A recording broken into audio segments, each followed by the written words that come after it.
அடையாளப்படுத்தியிருக்கு. இன்னும் ரொம்ப தம்பதிகள் இருக்காங்க. இவங்க இருக்காங்க, அந்த மாரியப்பன் தம்பதிகள் இருக்காங்க. ஏகப்பட்ட பேர் அங்கே வந்திருக்காங்க. அடையாளம் எல்லா பேரும் சொல்ல தெரியல.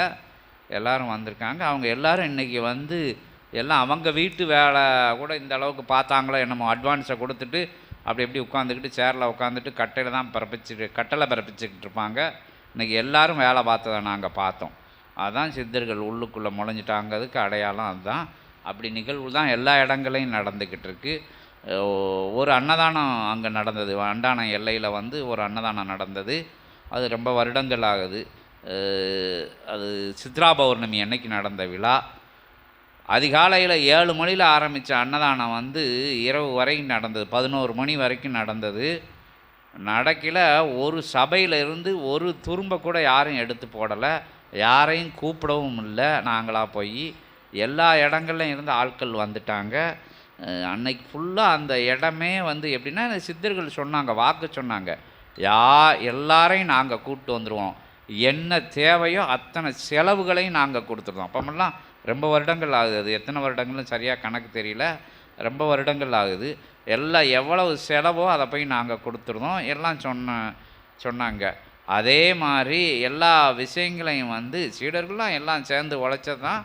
ஆனால் அப்போ வந்து தொகை வந்து கம்மியான தொகைனாலும் அது பெருசு. அதை செஞ்சு எல்லா விஷயங்களையும் செஞ்சு காலையில் இருந்து இரவு வரைக்கும். இப்போ ஒரு ஆள் அங்கே வராது, வண்டானத்தில் இருந்து உள்ளே வரமாட்டாங்க. அந்த நேரத்தில் அவங்க சொன்னதுக்காக பிரம்ம முகூர்த்தத்தில் அந்த ஊரில் வந்து ஒரு வீட்டில் கூட ஆட்கள் இல்லை. எல்லா வீட்டு ஆட்களும் சித்த சபைக்கு வந்துருச்சு. காலையில் 4 மணிக்கு பிரம்ம முகூர்த்தத்தில். அப்போலாம் எல்லாமே 4 மணிக்கு ஆரம்பிச்சிருவோம். இப்போ தான் 5:30 மணிக்கு பூஜையை மாற்றி வச்சுருக்காங்க, பூஜையை. இல்லைன்னா 4:30 மணிக்கு நடக்கும். 4 மணிக்கு வந்துருச்சு அவ்வளோ ஆட்களும். எல்லாம் அதிகாலையில் 7 மணிக்கு ஆரம்பித்த அன்னதானம் 11 மணி வரைக்கும் நடந்தது. வெயிலான வெயிலெல்லாம் ஆட்கள் வந்து பண்ணிக்கிட்டே இருந்தாங்க. சீடர்கள் யாரும் பண்ணலை, எல்லாம் ஊர்க்காரங்களே பண்ணாங்க. எல்லாம் சித்தர்கள் உள்ளே முளைஞ்சிட்டாங்களாம். சிவபெருமான் தலைமை ஏற்க என்னைய வந்து ஒரே தவத்தில் வச்சுட்டாங்க. ஒரு ரூம்புக்குள்ளேருந்து என்னால் எந்திரிச்சு வரவே இல்லை. சாயந்தரம் வரைக்கும் வரவே முடியல. அந்த பூஜை முடிஞ்ச உடனே உள்ளே போய் அமுக்குனவங்க தான் எந்திரிக்க விட மாட்டேன்ட்டாங்க.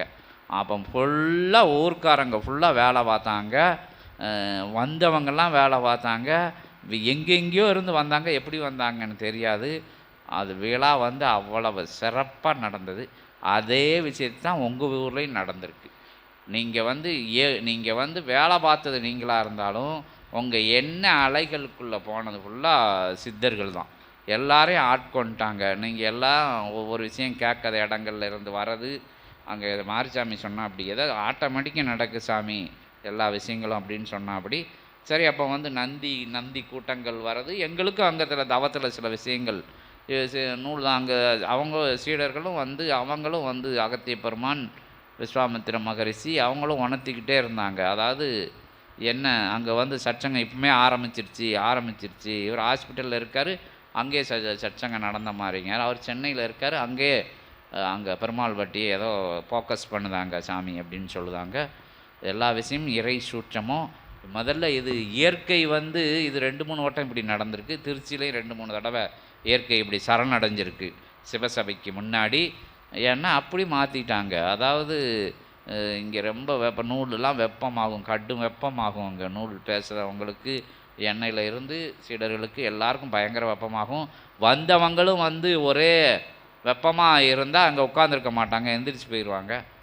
அங்கே வண்டான எல்லையிலே ஆரம்பிச்சிருச்சு. அப்போ சாமி அங்கே மழை பெய்தான்னு மாரிசாமி கேட்பாக்கு அங்கே குற்றால சீசன் அங்கே ரெடி ஆயிடுச்சு.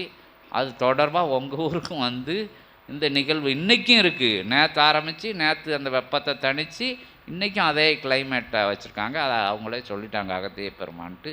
இப்போ இயற்கையே வந்து மண்டிட்டு நிற்கின்னா, பஞ்சபூதங்கள் வந்து மண்டிட்டு நிற்கல. நவக்கிரகங்கள் வந்து சபைக்கு நீங்கள் பணியாற்றையில் கட்டாயம் உங்களை விட்டு விலகி நிற்கும் அப்படிங்கிறதுக்கு முழு உத்தரவாதம் சபை கொடுக்கு.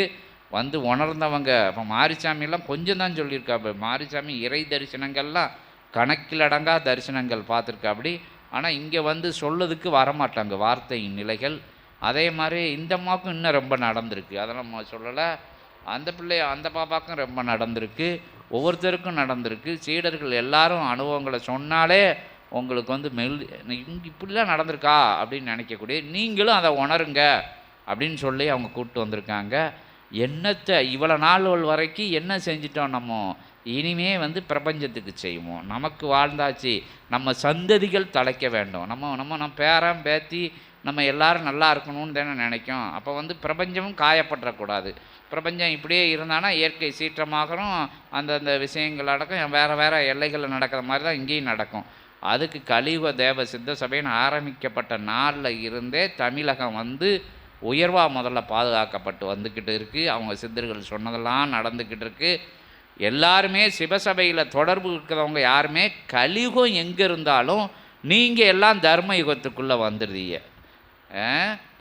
களி வேறு இடங்களில் நிலவிட்டு இருந்தாலும் சீடர்கள் எல்லாமே வந்து சிவசபையை வணங்கி நிற்கிறவங்க யார், அங்கே தொடர்பாளர்களாக இருக்கிறவங்க, அபிமானியாக இருக்கிறவங்க, இங்கேருந்து அனுக்கிரகத்தை வாங்குறவங்க. சபைக்கூட நீங்கள் வர வேண்டாம், சபை கொள்கையில் ஒருங்கிணைந்து வந்தாலே போதும், நீங்கள் தர்ம யுகத்துக்குள்ளே வந்துடுதீங்க. ஏன்னா நீங்கள் ஏதாச்சும் பிரபஞ்சத்துக்கு செய்வீங்க, தானம் தர்மம் செய்வீங்க, அடுத்தவங்களுக்கு உதவி பண்ணுவீங்க, மன்னிச்சு விடுவீங்க, மறந்து விடுவீங்க செஞ்சவங்களை.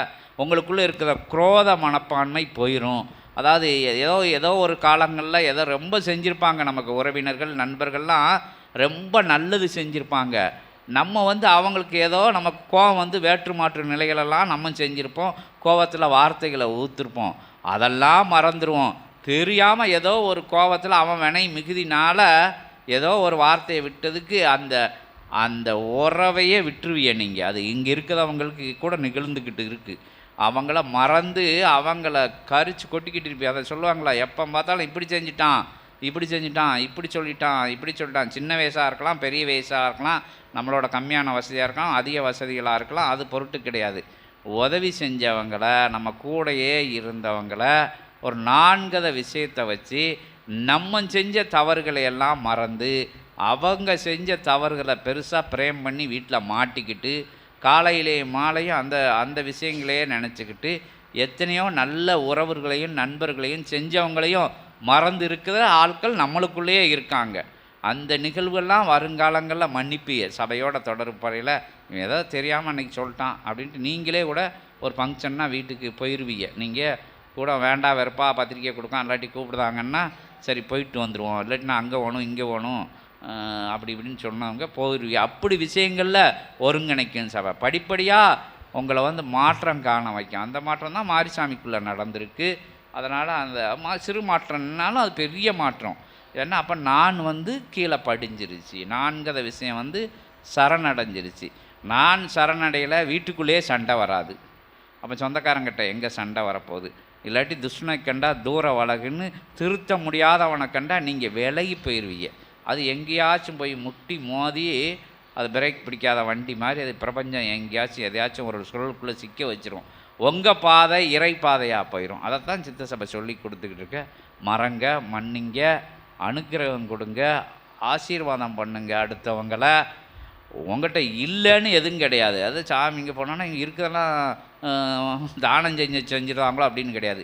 இருக்கிறதெல்லாம் அப்படின்னா அன்பு இருக்குது, கருணை இருக்குது, உங்கள்கிட்ட நல்ல பண்பு இருக்குது, நல்ல வழிகாட்டக்கூடிய அற்புதமான சிந்தை இருக்குது. உங்களுக்கு தெரியாதவங்களுக்கு சொல்லி கொடுங்க, அறியாதவங்களுக்கு கற்றுக் கொடுங்க, ஒரு ஊரை ஒருங்கிணைக்கு உண்டான விஷயங்களை பண்ணுங்க.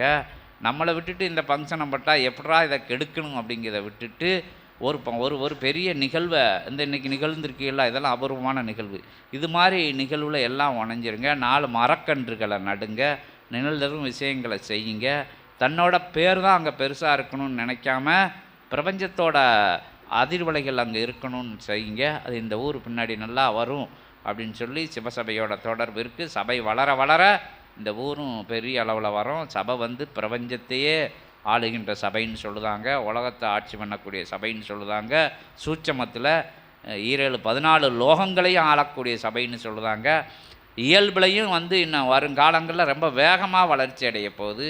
அப்படிங்கிற சபையோட இந்த ஊர் இருக்கும் அப்படிங்கிறத சொல்லி, ஊருன்னா ஊரில் உயர்வான மக்களெல்லாம் சபையோடு இணைஞ்சிருந்து அவங்களும் உயர்ந்து அவங்க குல நிலைகளும் அவங்க வரக்கூடிய கொடி வழி நிலைகளும் பிரபஞ்சத்துக்கு நீங்கள் புண்ணியம் ஆற்றும்போது பிரபஞ்சம் உங்களுக்கு வாரி வழங்கி உங்களுக்கு இடரில்லாத விஷயங்களை, இன்னில்லாத விஷயங்களை தான அந்த 16 பேர்களையும் உங்கள் வழி வழி வருகின்ற வாரிசு நிலைகளுக்கு கொடுத்து அவங்க உயர்வான சிந்தை வழியில், இறை சிந்தை வழியில், தர்ம வழியில், லவ சிவ வழியில், புண்ணிய வழியில் பயணப்பட்டு நீங்கள் ஆற்றக்கூடிய பிரபஞ்சத்துக்கு ஆற்றக்கூடிய புண்ணியங்கள் வந்து உங்களுக்கு கொடி வழியையும் உங்களுக்கு உயர்வுபடுத்தி உங்கள் நண்பர்கள் சேர்ந்தவங்க பச்சவங்க எல்லாரையும் உயர்வுபடுத்தி உங்களுக்கு அடுத்த தளம் உயர்தளம் சொல்லக்கூடிய பிரவா பேர் கொடுத்து சிரஞ்சீவி வரத்தையும் சபை கொடுக்கு.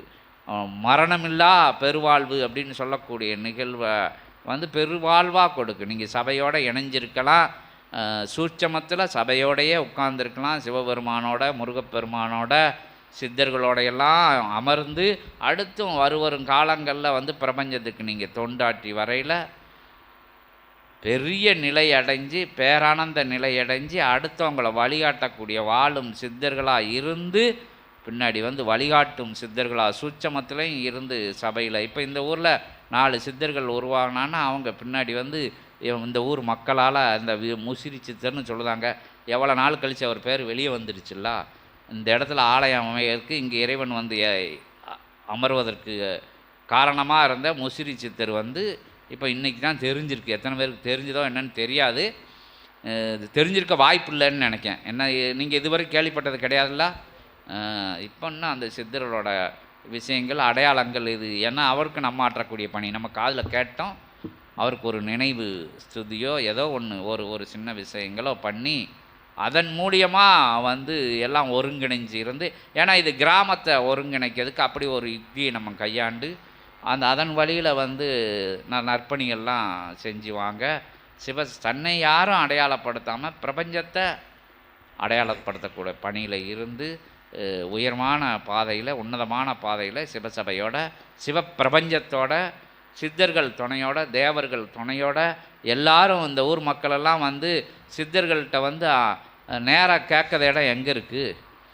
அவங்களுக்கு ஒரு துன்பம், துயர், இடைஞ்சல், இன்னல்கள்னு வந்தால் சித்தர்கள்கிட்ட முறையிட்டு, சிவபெருமான்கிட்ட முறையிட்டு, முருகப்பெருமான்கிட்ட முறையிட்டு அற்புதமான ஆசியெல்லாம் கேளுங்க அப்படின்னு சொல்லி நம்ம மணியனாகுது.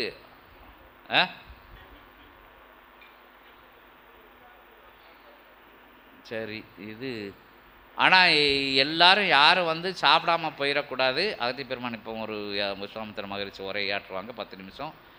சாப்பிட்டு போங்க. சாப்பிட்டு திருப்பியும் உங்களோட கேள்விகள், இந்த அம்மா கேட்டதில்ல எனக்கு பிரச்சனை இருக்குன்னு, அது மாதிரி உங்கள் சொந்த பிரச்சனைகளை ரொம்ப கேளுங்க. எனக்கு இப்படி இருக்குது, அப்படி இருக்குது, இன்ன விஷயம் இருக்குதுன்னு கேளுங்க. எல்லாருக்கும் அகத்திய பெருமான் இது கொடுக்க போகிறாங்க. என்ன விஷயம்? மங்கள பொருட்கள். பெண்களுக்கு உண்டான மாரிசாமி சொல்லிடுமா எல்லாம் ஆளுக்கு ஒரு சேலை, மங்கள பொருள், இந்த குங்கும சிமிழ் இதெல்லாம் கொடுக்க போகிறாங்க. அதையும் இருந்து கடைசியில் ஆசீர்வாதத்தோட சித்தர்கள் தேவர்கள் அனுகிரகத்தோடு வாங்கி நீங்கள் அதன் மூலியமாகவும் சுபிச்சம் அடைங்க உங்கள் வீட்டில் வச்சு அப்படின்னு சொல்லி இறை சபையோட இல்சபை ஸ்டிக்கரு, நான் இந்த சபை ரொம்ப பிடிச்சிருக்கு, நான் வீட்டில் வச்சு வழிபட போகிறேன்னா இல்சபை ஸ்டிக்கரும் இருக்குது, அதையும் விருப்பப்பட்ட வாங்கிக்கோங்க. காரில் ஒட்டதுக்கு உண்டான ஸ்டிக்கர் இருக்குது, 2 வீலரில் ஒட்டதுக்கு உண்டான ஸ்டிக்கர்லாம் இருக்குது, அதை ஒட்டதவும் வாங்கிக்கோங்க. கார் வச்சுருக்கிறவங்க கார் இருக்குதுன்னு சொல்லி வாங்கிக்கோங்க, 2 வீலர் வச்சுருக்கதான் வாங்கிக்கோங்க. இல்லாட்டி அண்ணனுக்கு தரப்போகிறேன், தம்பிக்கு தரப்போகிறேன், தங்கச்சிக்கு தரப்போகிறேனாலும் வாங்கிக்கோங்க. உயர்வாக பயணப்படுங்க. போதுமில்ல, வேறு எதுவும் பேசணுமா நீங்கள் பேசுங்க. விஸ்வாமித்திர மகரிஷி எதுவும் பேசணும். அவ்வம்மையின் வினாவை நீங்கள்